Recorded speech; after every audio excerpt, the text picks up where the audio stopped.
Praise the lord. ప్రభువైన యేసుక్రీస్తు నామములో మీ అందరికీ కూడా శుభాభివందనాలు తెలియజేస్తూ ఉన్నాం. ఈ యొక్క ఉదయకాల ఆశీర్వాదపు మాటకు మిమ్మల్ని అందరినీ కూడా ప్రేమపూర్వకంగా ఆహ్వానిస్తూ ఉన్నాం. ఈరోజు దేవుడు మన కొరకు సిద్ధపరిచినటువంటి మాటని ధ్యానిద్దాం. ఫిలిప్పీలకు రాసినటువంటి పత్రిక 4వ అధ్యాయము 19వ వచనం. ఫిలిప్పీలకు రాసిన పత్రిక 4వ అధ్యాయం 19వ వచనం. కాగా దేవుడు తన ఐశ్వర్యము చొప్పున క్రీస్తు యేసునందు మహిమలో మీ ప్రతి అవసరమును తీర్చును.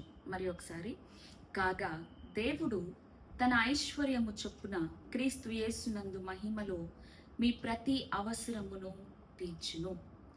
నిజంగా మన జీవితాల్లో ఎన్నో అవసరతలు ఉంటాయి. మనం పుట్టినప్పటి నుంచి మరణించేంత వరకు కూడా ఏదో ఒక అవసరత మన జీవితంలో మనం చూస్తూ ఉంటాం, కలిగి ఉంటాం. చిన్నపిల్లలకి కానీ, యవనస్తులకు కానీ, పెద్దవారికి కానీ, వృద్ధులకు కానీ అనేక రకాలైనటువంటి అవసరతలు ఉంటాయి. కుటుంబంలో కుటుంబ జీవితాన్ని ప్రారంభించిన తర్వాత అనేకమైన అవసరతలు ఉంటాయి. డైలీ నీడ్స్ అనేవి చాలా ఉంటాయి.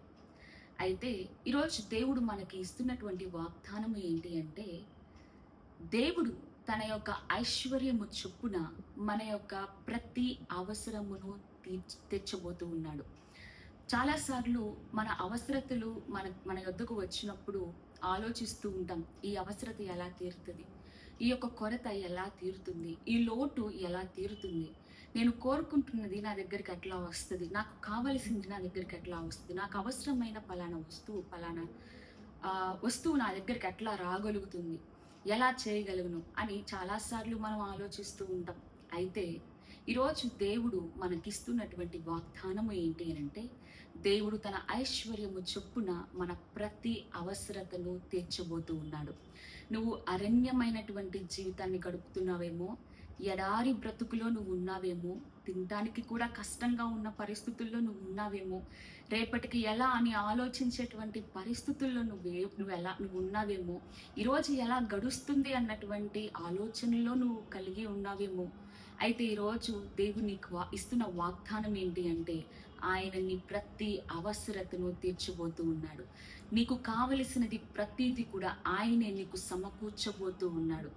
హాగరు అరణ్యంలో ఎడారిలో ఉన్నప్పుడు దేవుడు ఆమెకు ఏ రీతిగా అయితే నీటి బుగ్గను తయారు చేశాడో, ఆ ఎడారి సమయంలో, ఆ ఎడారి ప్రాంతంలో, అలాంటి బ్రతుకులో ఏడుస్తూ కన్నీరు కారుస్తూ ఎలుగెత్తి ప్రార్థిస్తున్నప్పుడు దేవుడు ఏ రీతిగా అయితే హాగరి యొక్క ఆకలిని, దప్పికను తీర్చాడో, ఈరోజు నువ్వు కూడా కన్నీటితో ఎలా అని నువ్వు ఆలోచిస్తూ, ఎలా అని నువ్వు సందేహపడుతూ, దుఃఖపడుతూ, ఎంతో నిష్ఠూరముతో నువ్వు ఉన్నావేమో. కానీ దేవుడు హాగరును ఏ రీతిగా అయితే దర్శించాడో, హాగరు యొక్క దప్పికను ఎలా అయితే తీర్చాడో, హాగరు యొక్క అవసరతను దేవుడు ఏ రీతిగా అయితే తెలుసుకొని తీర్చాడో, ఈరోజు దేవుడు కూడా నీ ప్రతి అవసరతను తీర్చునుగాక. హల్లెలూయా. నీ బిడ్డల విషయంలో నువ్వు ఆలోచిస్తున్నావేమో, ఫీజు ఎట్లా కట్టాలి, వారి అవసరతలు ఎలా తీర్చాలి, వారు స్నాక్స్ అడిగినప్పుడు వారికి స్నాక్స్ ఎలా కొనిచ్చాలి అని నువ్వు ఈ రకాలైనటువంటి ఆలోచనలు కలిగి నువ్వు సతమతమవుతున్నావేమో. నా బిడ్డలు నేను ఎలా పోషించుకోవాలి, వారి అవసరతలు నేను ఎలా తీర్చుకోవాలి, కనీసం వారి బర్త్డే వచ్చినప్పుడు కనీసం ఒక జత బట్టలు కూడా కొనే స్తోమత లేదే అని నువ్వు ఆలోచిస్తున్నావేమో. అయితే దేవుడు చెప్తున్నటువంటి మాట, ప్రతి అవసరత తన యొక్క ఐశ్వర్యము చొప్పున ఆయన నీకు తీర్చబోతూ ఉన్నాడు. నువ్వు హాగరు వలె దేవునికి మొర్రపెట్టుకుంటే, హాగరు వలె ఎలుగెత్తి దేవుని సన్నిధిలో కన్నీరు కార్చగలిగితే, ప్రార్థించగలిగితే, ఆధారపడగలిగితే నిశ్చయంగా దేవుడు నీ ప్రతి అవసరతను తీరుస్తాడు.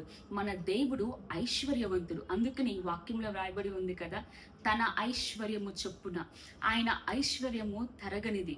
ఈ లోకంలో మనకి కనపడే బంగారము, వెండి, వైడూర్యాలన్నీ కూడా ఆయన మూలముగానే పుట్టినవి. ఆయన కలుగ చేసినవే ఈ బంగారము, వెండి, వైడూర్యాలన్నీ కూడా. కాబట్టి ఆయన మూలముగా కలిగినవన్నీ కూడా అవి ఆయన చేతిలోనే ఉన్నాయి. నీకు ఏది కావాలన్నా ఆయన నీకు అనుగ్రహిస్తాడు. నీకు ఏది అవసరం ఉన్నా ఆయన నీకు అది సమకూరుస్తాడు. అందుకనే దేవునికి ఒక పేరు ఉంది, ఏంటంటే యెహోవా ఈరే. ఆయన సమకూర్చేటువంటి దేవుడు. The lord who provides you. He is the lord who provides you. ఆయన నీకు సమకూర్చేటువంటి దేవుడు, నీ ప్రతి అవసరతను తీర్చేటువంటి దేవుడు. ఇశ్రాయేలు ప్రజలు అరణ్య మార్గములో ప్రయాణం చేస్తూ ఉన్నప్పుడు, ట్రావెల్ చేస్తూ ఉన్నప్పుడు వారి అవసరతలు దేవుడే తీర్చాడు. వారికి ఆహారం ఇవ్వలేదా? వారికి నీరివ్వలేదా? వారు ఏది కోరుకుంటే దేవుడు వారికి వాటిని అనుగ్రహించాడు. మరి మన జీవితంలో, ఇజ్రాయెల్ జీవితంలో చేసినట్లు ఆయన చేయలేడా? నీ దప్పికని నిశ్చయంగా ఆయన తీరుస్తాడు. నీ ఆకలిని దేవుడు నిశ్చయంగా తీరుస్తాడు. నీ ప్రతి అవసరతను దేవుడు నిశ్చయంగా తీరుస్తాడు. ఈ వాగ్దానాన్ని నమ్ము.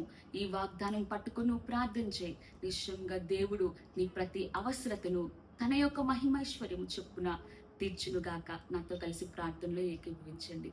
పరిశుద్ధుడా, ప్రేమ కలిగిన యేసయ్య, నీవు గొప్ప దేవుడవు. నీ బిడ్డల్ని అనాథలుగా విడిచిపెట్టేటువంటి దేవుడవు కాదయ్యా. నీ బిడ్డల్ని ఒంటరిగా చేసేటువంటి దేవుడవు కాదు.